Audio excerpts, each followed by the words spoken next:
Hello बच्चों। क्या हाल चाल है। तो जैसा कि मैंने कहा था कि मैं जेई मेंस का वन शॉट वीडियो लेकर आऊँगा, जिसमें हम सिर्फ इम्पोर्टेंट पॉइंट्स या फॉर्मूलों की बात करेंगे। थोड़ा सा मैं इसके बारे में बता देता हूँ कि मेरे मन में क्यों आया ये। पिछले 2-3 सालों के ही अगर हम पेपर्स उठा के देखें जेई मेंस के, तो आप पाओगे कि काफ़ी क्वेश्चंस तो सीधे सीधे फॉर्मूला बेस्ड आते हैं और बहुत ईजी होते हैं। अगर हमको फॉर्मूला याद नहीं है तो सब कुछ आने के बावजूद भी हम क्वेश्चंस को नहीं कर सकते। तो मुझे ऐसा लगा कि 11th के चैप्टर्स का एक सिंगल वीडियो मैं लेकर आता हूँ। इसके बाद नेक्स्ट वीडियो में 12th के चैप्टर्स का वीडियो लेकर आऊँगा, और हम कम से कम एक बार इस वीडियो को पूरा मेरे साथ साथ सुनते जाएंगे। खुद अपने आप भी पॉज करके एक एक चीज़ को देखते रहेंगे, तो बहुत अच्छा रिवीजन हो जाएगा। कम से कम एग्जाम देने से पहले या अभी भी जब हमारे पास मेंस के एग्जाम में लगभग 35-40 डेज बचे हुए, एक बार ये सारे फॉर्मूले कवर करने के बाद फिर हम फुल सिलेबस टेस्ट अटेम्प्ट करेंगे पुराने सालों के, तो काफ़ी फायदा होगा। और मैंने कोशिश की है कि लगभग सारे फॉर्मूले मैं इन्वॉल्व कर पाऊँ। वैसे तो 11th क्लास के चैप्टर्स में इतने फॉर्मूले होते नहीं है जितने 12th क्लास में होते हैं, लेकिन फिर भी जो भी इंपॉर्टेंट बातें मैंने कवर करने की कोशिश की है। और वैसे इससे रिलेटेड इसका जो पीडीएफ है जो मैंने बना रखा है ये पूरा, ये मैं कुछ दिनों में वीडियो के साथ डाल दूंगा। वीडियो तो मैं खैर अभी अपलोड कर ही दूंगा, लेकिन फाइल भी मैं कुछ दिनों में अटैच कर दूंगा। तो आप लोग फाइल को डाउनलोड कर सकते हैं, लेकिन मैं चाहता हूँ पर्सनली कि आप वीडियो को साथ साथ देखें और खुद कॉपी लेकर पेन लेके बैठें और मेरे साथ साथ फॉर्मूले नोट डाउन करते चलें। या अगर मैं थोड़ा सा स्पीड में चलूँ आगे, तो आप लोग वीडियो को पॉज करके फिर फॉर्मूलों को नोट करें, इंपॉर्टेंट पॉइंट्स को नोट करें जैसे मैंने बनाया है। तो चैप्टर वाइज बात करेंगे। तो स्टार्ट करते हैं। फर्स्ट चैप्टर है काइनेमेटिक्स। वैसे तो काइनेमेटिक्स में rectilinear motion, projectile motion, relative motion 3 chapters आते हैं, पर मैंने एक सिंगल काइनेमेटिक्स में सारे उसके फॉर्मूलों को कवर किया है। बहुत बेसिक बातें भी मैं यहाँ पर नहीं कर पाऊंगा, जैसे इक्वेशन ऑफ मोशन में v equals to u plus a t होता है, s equals to u t plus half a t square, उस तरह की बात भी नहीं कर सकते, नहीं तो फिर बहुत सारे फॉर्मूले हो जाएंगे। तो मैंने कोशिश की है कि कम से कम जो इंपॉर्टेंट है उनको तो मैं लिखूं। जैसे nth सेकंड में डिस्प्लेसमेंट का फॉर्मूला, अब ये क्लियर होना चाहिए कि ये डिस्प्लेसमेंट को इंडिकेट करता है, डिस्टेंस ट्रेवल को नहीं बता रहा है। हाँ, अगर पार्टिकल उस nth सेकंड के दौरान एक ही डायरेक्शन में आगे बढ़ रहा है, फिर तो ये डिस्टेंस ट्रेवल को भी इंडिकेट कर देगा और डिस्प्लेसमेंट को भी बता देगा। ठीक है। हर एक टर्म का मीनिंग क्लियर होना चाहिए। यू का मतलब इनिशियल वेलोसिटी, वेक्टर क्वांटिटी है। ए का मतलब एक्सेलेरेशन, कांस्टेंट एक्सेलेरेशन। एन हो गया वो nth सेकंड। एवरेज वेलोसिटी का फॉर्मूला लिखा हुआ है, ये तभी वैलिड है जब एक्सेलेरेशन कांस्टेंट हो, हमेशा इसको मत अप्लाई करना। सिर्फ एक्सेलेरेशन कांस्टेंट होगा तो ही एप्लीकेबल है। फिर ग्राफ से रिलेटेड कुछ बातें यहाँ लिखी हुई है कि डिस्प्लेसमेंट टाइम ग्राफ में स्लोप का मतलब वेलोसिटी होता है।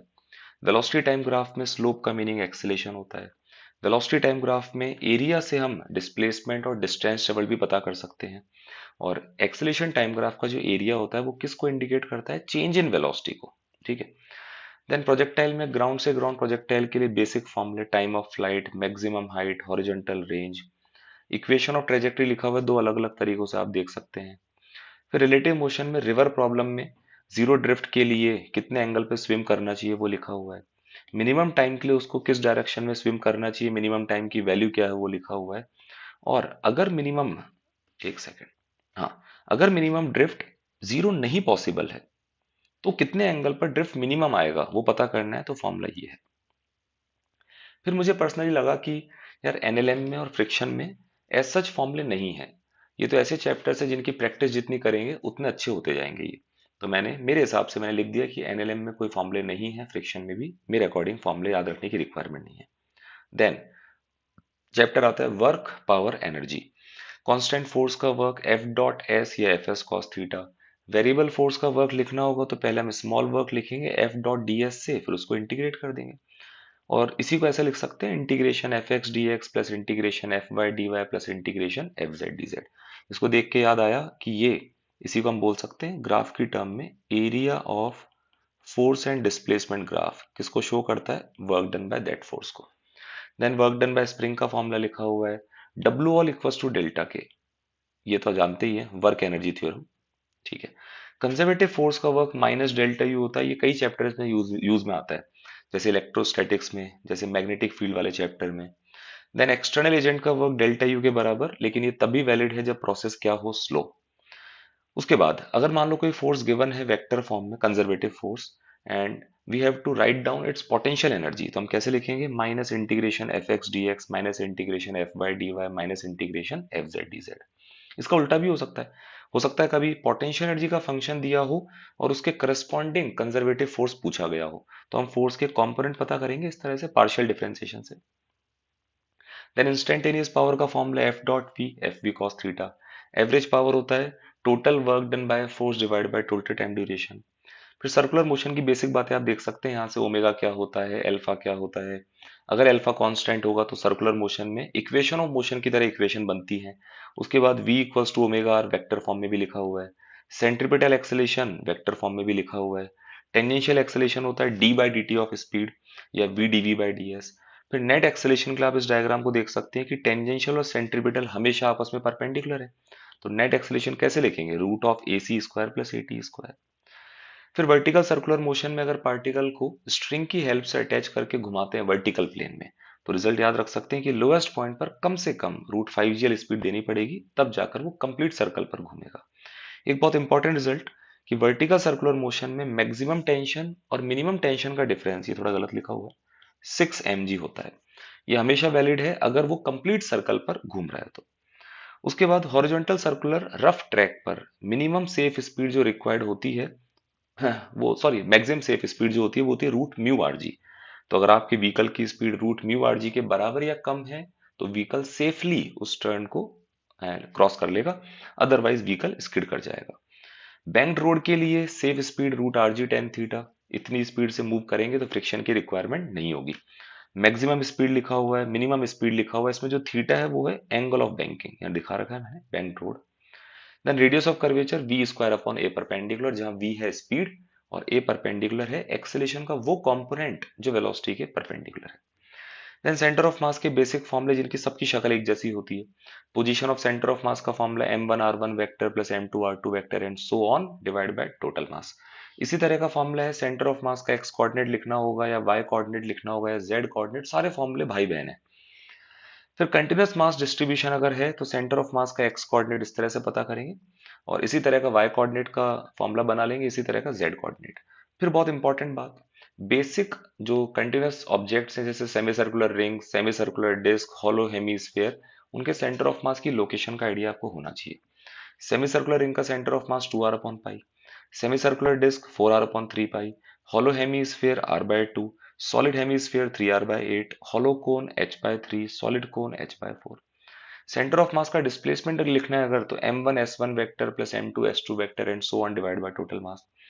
सेंटर ऑफ मास की वेलोसिटी का फॉर्मूला लिखा होगा और यहीं से एक बहुत ही इंपॉर्टेंट रिजल्ट ये वाला, कि जब भी मुझे सिस्टम का मोमेंटम लिखना होगा तो हम क्या समझदारी दिखा सकते हैं, सिस्टम का टोटल मास लिखेंगे, एक सेकंड, सिस्टम का टोटल मास लिखेंगे और उसको सेंटर ऑफ मास की वेलोसिटी से मल्टीप्लाई कर देंगे।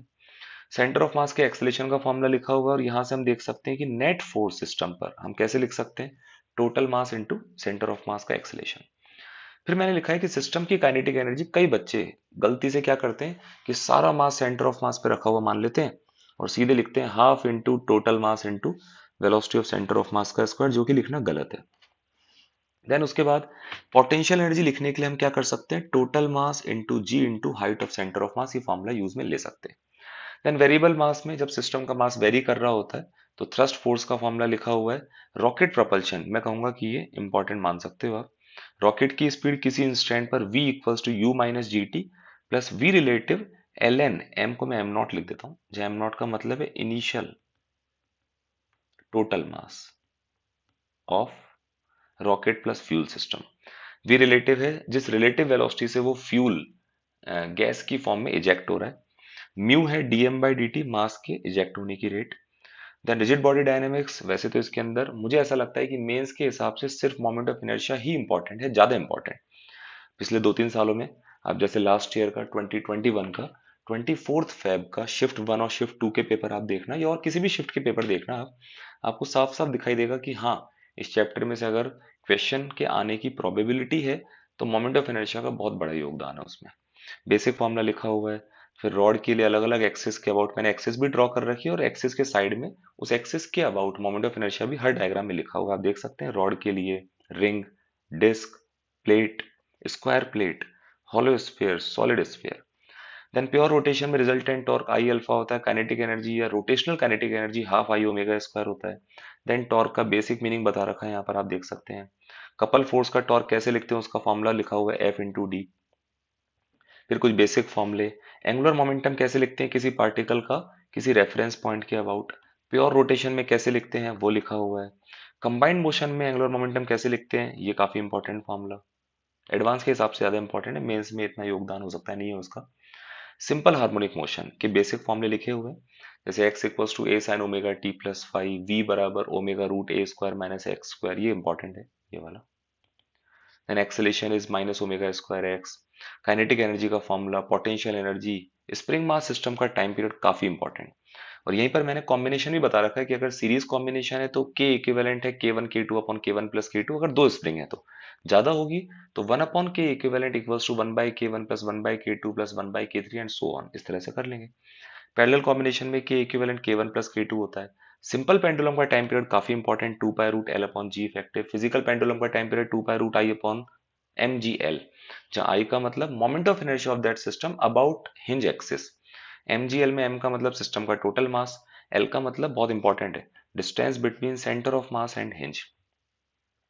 देन टॉर्शनल पेंडुलम की छोटी सी थ्योरी दिखा रखी है और उसके टाइम पीरियड का फॉर्मूला लिखा हुआ है, इंपॉर्टेंट है ये। डैम्प्ड ऑसिलेशन में मैंने थोड़ी सी कोशिश की कि मैं थोड़ा सा ज्यादा लिखूं, और मैंने रिजल्टेंट फोर्स लिखा हुआ है कि जो ऑसिलेटरी सिस्टम है उसका फोर्स प्लस डैम्पिंग फोर्स जो है माइनस बीवी से दिखा रखा है मैंने, जहां पर बी है डैम्पिंग कांस्टेंट। फिर उसी को अरेंज करके ये इक्वेशन आ जाएगी ये वाली। इसी में लिख दूंगा मैं एक्सेलेरेशन को d two x by d t square, b को लिख दिया d x by d t, तो ये डिफरेंशियल इक्वेशन बन गई। यहाँ से एम बी और के की जो वैल्यूज आ रही है उससे b square minus four m k जो है उसके अलग अलग रिलेशन लिखे हुए हैं, जिससे पता चलता है कि ओवर डैम्पिंग की क्या कंडीशन है, अंडर डैम्पिंग की क्या कंडीशन है, क्रिटिकल डैम्पिंग की क्या कंडीशन है। फिर अंडर डैम्पिंग के लिए कुछ बेसिक इक्वेशंस लिखी हुई है। मेरा सजेशन ये है कि जब भी आप एग्जाम देने जाएं मेंस का, डैम्पिंग के जितने भी इक्वेशंस मैंने दिखा रखी है ना, इक्वेशन ए, इक्वेशन बी, ये इक्वेशन सी, डी, इन इक्वेशंस को जरूर देख के जाएं, जिसमें ये बहुत इंपॉर्टेंट है एम्पलीट्यूड, जो कि टाइम के साथ लगातार कम होता है उसका फॉर्मूला, और टोटल एनर्जी एम्पलीट्यूड के स्क्वायर के प्रोपोर्शनल होती है, ये वाली बात। फिर मैंने लिख दिया फोर्स्ड ऑसिलेशन, आप अपने आप पढ़ लेना। देन फ्लूइड मैकेनिक्स में बेसिक बातें, स्टैटिक फ्लूइड में नीचे आते हैं एच डेप्थ पर आएंगे तो रो जी एच प्रेशर बढ़ जाएगा, ऊपर जाएंगे एच अमाउंट में रो जी एच कम हो जाएगा। अगर फ्लूइड की डेंसिटी वेरिएबल है तो pressure gradient DP by D x हो जाएगा रो जी के बराबर, ये लेस इंपॉर्टेंट है मेंस के हिसाब से, ये वाली बात, ये वाली है ना। फिर उसके बाद अगर कंटेनर को हॉरिजॉन्टली एक्सेलेरेट करते हैं तो लिक्विड की सरफेस इंक्लाइंड हो जाती है, वो एंगल हम इस फॉर्मूले से बता सकते हैं। कंटेनर को अगर रोटेट करें कांस्टेंट ओमेगा से तो एक्सिस के परपेंडिकुलर मैंने डायग्राम में दो पॉइंट मार्क कर रखे हैं, पॉइंट वन एंड टू, जिनके डिस्टेंसेज एक्सिस से है एक्स वन एक्स टू। उन पॉइंट्स पर जो प्रेशर होगा पी वन पी टू, उसका रिलेशन यहाँ पर लिखा हुआ है। देन बाइंड फोर्स का formula, equation of continuity, equation of Bernoulli. किसी होल में छोटा सा, किसी कंटेनर में सॉरी छोटा सा होल कर देंगे तो लिक्विड की स्पीड है root two g h. Liquid बाहर निकलेगा तो सरफेस भी नीचे आएगी, सरफेस में रिटार्डेशन होता है constant retardation A square by A square time G का। फिर होल से लिक्विड बाहर निकलता है तो रिमेनिंग सिस्टम पे एक थ्रस्ट फोर्स लगाता है, उसका फॉर्मूला लिखा हुआ है। Then next chapter elasticity and viscosity, इसके बेसिक फॉर्मूले, यंग्स मॉडुलस क्या होता है, शियर मॉडुलस क्या होता है, बल्क मॉडुलस क्या होता है, कंप्रेसिबिलिटी, पॉइजंस रेशियो। फिर ये चार फॉर्मूले लिखे हुए हैं जो कि मेरा सजेशन है कि जरूर एग्जाम से पहले एक बार इनको देख जाना। एक बार जेईई मेंस में एक रिलेशन इनमें से पूछा गया था। इनमें चार तरह की टर्म्स सारी ऊपर लिखा हुआ है, Young's modulus capital Y, bulk modulus capital B, coefficient of viscosity eta, और पॉइजंस रेशियो सिग्मा, उनके बीच में रिलेशन लिखे हुए हैं। फिर रॉड का बिहेवियर स्प्रिंग की तरह अगर है तो स्प्रिंग कांस्टेंट हम ए वाई बाई एल फॉर्मूले से देंगे। पोटेंशियल एनर्जी ऑफ डिफॉर्मेशन लिखा हुआ है, विस्कस फोर्स का फॉर्मूला लिखा हुआ है, जिसमें पॉइजंस रेशियो जो आ रहा है, सॉरी क्या बोल रहा हूँ, विस्कोसिटी वाला जो कोफिशिएंट है उसकी जो वैल्यू है ना, उसकी जो यूनिट है उसकी बहुत इंपॉर्टेंस है। पॉइज तो है सीजीएस यूनिट, डेका पॉइज है एसआई यूनिट, और रिलेशन है one deca poise equals to 10 poise. Then Stokes law लिखा हुआ है कि कोई स्फीयर अगर किसी फ्लूइड में मूव करता है वी रिलेटिव वेलोसिटी से, तो रिलेटिव वेलोसिटी के ठीक अपोजिट एक विस्कस फोर्स लगता है, जिसका फॉर्मूला है 6 पाई नीटा आर वी रिलेटिव। और ये रिजल्ट आप याद रख सकते हैं कि टर्मिनल वेलोसिटी स्फीयर की रेडियस के स्क्वायर के प्रोपोर्शनल पाई जाती है। देन सरफेस टेंशन के बेसिक फॉर्मूले, कि कोई भी लिक्विड अगर किसी कोई लिक्विड सरफेस सॉरी किसी ऑब्जेक्ट के कांटेक्ट में है तो वो लिक्विड सरफेस उस ऑब्जेक्ट को पुल करने की टेंडेंसी रखती है और इतना फोर्स लगाती है। टी मतलब surface tension constant of that liquid, L का मतलब कांटेक्ट लेंथ। इसी तरह से surface energy, excess pressure for drop, bubble और सिलेंड्रिकल सरफेस सब लिखा हुआ है। कैपिलरी राइज का फॉर्मूला लिखा हुआ है H equal to 2T cos theta by rho r g. Radius of curvature of meniscus का फॉर्मूला लिखा हुआ है R by cos theta. Then calorimetry thermal expansion में बेसिक फॉर्मूले, जब फेस चेंज नहीं होगा तो Q बराबर MS delta T, phase change होगा तो Q equal to ML। Then expansion chapter के अंदर लीनियर एक्सपेंशन का फॉर्मूला लिखा हुआ है। और time period of simple pendulum temperature के साथ किस तरह से चेंज होता है उसके बारे में सब कुछ लिखा हुआ है मैंने यहाँ पर। फिर relation between different temperature scale भी गिवन है। इसकी हेल्प से आप ऐसा कर सकते हो, सपोज फॉर एग्जांपल एग्जाम में वो बोलते हैं कि 50 डिग्री सेल्सियस को फ़ारेनहाइट में कन्वर्ट करो, तो कुछ नहीं करना, इस रिलेशन में डिग्री सेल्सियस ये जो है इसकी जगह 50 पुट कर देंगे और इन दोनों को इक्वेट कर देंगे, इन दोनों को, वहां से फ़ारेनहाइट आ जाएगा। बायोमेटेलिक स्ट्रिप का थोड़ी सी थ्योरी मैंने बता रखी है। केटीजी थर्मोडायनेमिक्स बहुत ही ज्यादा इंपॉर्टेंट चैप्टर, पिछले 2-3 सालों में बहुत क्वेश्चन इस चैप्टर से पूछे गए हैं। चैप्टर में थोड़े बहुत फॉर्मूले भी जरूर हैं, जैसे v r m s, v average, v most probable, gas की इंटरनल एनर्जी का फॉर्मूला, मीन फ्री पाथ और कोलिजन फ्रीक्वेंसी काफी इंपॉर्टेंट है मेंस के हिसाब से। वर्क डन बाय गैस अलग अलग प्रोसेस में लिखा हुआ, आइसोथर्मल प्रोसेस के लिए, आइसोबैरिक के लिए, आइसोकोरिक के लिए, पॉलीट्रोपिक प्रोसेस के लिए। फिर सीवी सीपी के फॉर्मूले क्या होते हैं, सीपी बाय सीवी गामा होता है और गामा और एफ का रिजल्ट काफी इंपॉर्टेंट है। पॉलीट्रोपिक प्रोसेस के लिए मोलर हीट कैपेसिटी का फॉर्मूला जरूर याद रखें। एडियाबैटिक प्रोसेस क्या होता है वो लिखा हुआ है, उसकी इक्वेशंस लिखी हुई है अलग अलग तरह से। Work done by gas in adiabatic process आपके सामने लिखा हुआ है। फ्री एक्सपेंशन में वर्क डन बाय गैस 0 होता है।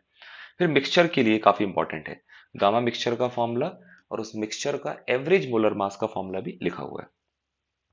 देन कार्नोट साइकिल में एफिशिएंसी का फॉर्मूला 1-QL/QH, 1-TL/TH के बराबर भी होता है ना। हीट इंजन का ब्लॉक डायग्राम और उसका एफिशिएंसी का फॉर्मूला लिख दिया मैंने। रेफ्रिजरेटर का ब्लॉक डायग्राम और उसकी कोफिशिएंट ऑफ परफॉर्मेंस का फॉर्मूला लिखा हुआ है। देन स्ट्रिंग वेव में बेसिक ट्रेवलिंग वेव की इक्वेशन इस फॉर्मेट में होती है। साइन कोसाइन वेव है तो इक्वेशन का फॉर्मेट ये होगा जहां पर k की वैल्यू ओमेगा बाय बी या 2 pi by lambda. Then phase difference का फॉर्मूला लिखा हुआ है v equals to f lambda. Velocity of particle और वेलोसिटी ऑफ वेव के बीच का रिलेशन काफी इंपॉर्टेंट है। वेव की स्पीड का फॉर्मूला बहुत इंपॉर्टेंट है। Average power, average intensity, instantaneous power भी यूज में आ सकता है, थोड़ा सा चांस कम है इसके, लेकिन फिर भी मैंने लिख दिया। स्टैंडिंग वेव में एक लूप की मैकेनिकल एनर्जी का फॉर्मूला लिखा हुआ है यहाँ पर। अगर दोनों तरफ से स्ट्रिंग फिक्स्ड है तो फंडामेंटल फ्रीक्वेंसी, उसकी नेक्स्ट फ्रीक्वेंसी, फिर नेक्स्ट फ्रीक्वेंसी, ऐसे सारी फ्रीक्वेंसीज लिखी हुई है। इनके नाम भी आपको पता होंगे, जैसे ये फंडामेंटल, इसका नाम फर्स्ट ओवरटोन या सेकंड हार्मोनिक, इसका नाम सेकंड ओवरटोन, थर्ड हार्मोनिक, इस तरह के नामकरण आप जानते होंगे। स्ट्रिंग का एक एंड फिक्स्ड है एक एंड फ्री है, तो उसी तरह से fundamental frequency, first overtone, second overtone सब लिखा हुआ है। फिर रिफ्लेक्शन ट्रांसमिशन के फॉर्मूले लिखे हुए, जहां पर AT का मतलब ट्रांसमिटेड वेव का एम्पलीट्यूड, AR का मतलब रिफ्लेक्टेड वेव का एम्पलीट्यूड, AI का मतलब इंसिडेंट वेव का एम्पलीट्यूड। साउंड के बेसिक फॉर्मूले, वेव की speed, average intensity, loudness level जरूर देख के जाना इंपॉर्टेंट है, बीट फ्रीक्वेंसी। फिर ऑर्गन पाइप में फंडामेंटल फ्रीक्वेंसी का फॉर्मूला V/4L होता है क्लोज्ड ऑर्गन पाइप में, V/2L होता है ओपन ऑर्गन पाइप में। बाकी फ्रीक्वेंसीज भी लिखी हुई है। एंड करेक्शन जरूर याद रखें, ये थोड़ा सा गलत लिखा हुआ है यहाँ, 0.3 टाइम्स डायमीटर आएगा। एंड करेक्शन लिखा हुआ है 0.6 R। एंड करेक्शन होता क्या है कि किसी भी ऑर्गन पाइप में, किसी भी पाइप में जो ओपन एंड है उसकी property and correction. Open and पर हम थ्योरी में मान लेते हैं कि एंटी नोड बिल्कुल ओपन सिरे पर बन रहा है, लेकिन एक्चुअल प्रैक्टिस में एंटी नोड थोड़ा सा बाहर पाया गया। जितना अमाउंट में वो बाहर बनता है उसी लेंथ को बोलते हैं एंड करेक्शन। तो ये जो फॉर्मूला है 0.6 R, इसमें R का मतलब है उस पाइप की रेडियस, ये रेडियस, D का मतलब उस पाइप की डायमीटर। देन डॉपलर इफेक्ट का फॉर्मूला, जिसमें बेसिक टर्म्स, F का मतलब इमिटेड फ्रीक्वेंसी, F डैश का मतलब ऑब्जर्व फ्रीक्वेंसी, V का मतलब साउंड की स्पीड, VO का मतलब ऑब्जर्वर की speed along the line joining them, VS का मतलब सोर्स की speed along the line joining them. तो मैंने एक बार थोड़ा जल्दी जल्दी बोल के बता दिए। मेरा सजेशन ये है कि आप वीडियो को पूरा देखें आराम से, धीरे धीरे, और कॉपी पेन लेके बैठें। अपने आप सारे फॉर्मूले देख देख के लिखिए एक बार, हर एक टर्म का मीनिंग खुद समझें और इन फॉर्मूलों को याद रखने की जरूर कोशिश करें। मैं ये नहीं कहूंगा कि ये फॉर्मूले उसके लिए हैं जिसने साल भर पढ़ाई नहीं की है, उसके लिए नहीं है ये। जिसने साल भर बिल्कुल पढ़ाई नहीं की है वो इन फॉर्मूले से कोई लेना देना नहीं है उसका, वो नहीं देखें, कोई फर्क नहीं पड़ता। ये उसके लिए बनाया मैंने जिसने साल भर मेहनत की है, जिसको लास्ट में लगता है कि हाँ मेरे पास थोड़े से शॉर्ट नोट्स होने चाहिए जिसको मैं लास्ट में जरूर देख के जाऊं, या अभी जब लास्ट के 30, 35, 40 दिन बचे हैं तो इनको एक बार देखकर और फुल सिलेबस टेस्ट में अटेम्प्ट कर पाऊं। उन बच्चों के लिए मैंने फॉर्मूले लिखे हैं। तो उम्मीद है आपको जरूर कुछ बेनिफिट मिलेगा इससे। और नेक्स्ट वीडियो के अंदर मैं ट्वेल्थ के सारे फॉर्मूले लेकर आऊंगा, जिसमें मैंने पहले भी कहा है कि ट्वेल्थ के चैप्टर्स में फॉर्मूलों की संख्या कंपैरेटिवली काफी ज्यादा है 11th के चैप्टर से। और कई बच्चों के लिए ये फॉर्मूले याद रखना बहुत बड़ा सिरदर्द होता है। तो उन बच्चों के लिए ये जो वीडियो है, ये जो पीडीएफ है, काम आएगी और कुछ अच्छा वो करके बताएंगे आगे चल के। ठीक है बच्चों, मिलते हैं फिर। थोड़ा ज्यादा जल्दी जल्दी हो गया, लेकिन मेरी मजबूरी थी जल्दी बोलना, क्योंकि फॉर्मूले काफी सारे थे, बहुत सारी बातें मुझे कवर करनी थी। और मैं नहीं चाहता था कि वीडियो 3-4 घंटे का बन जाए, उससे कोई मजा नहीं आता, इंटरेस्ट खत्म हो जाता है। तो ठीक है, अलविदा, बाय बाय, टाटा।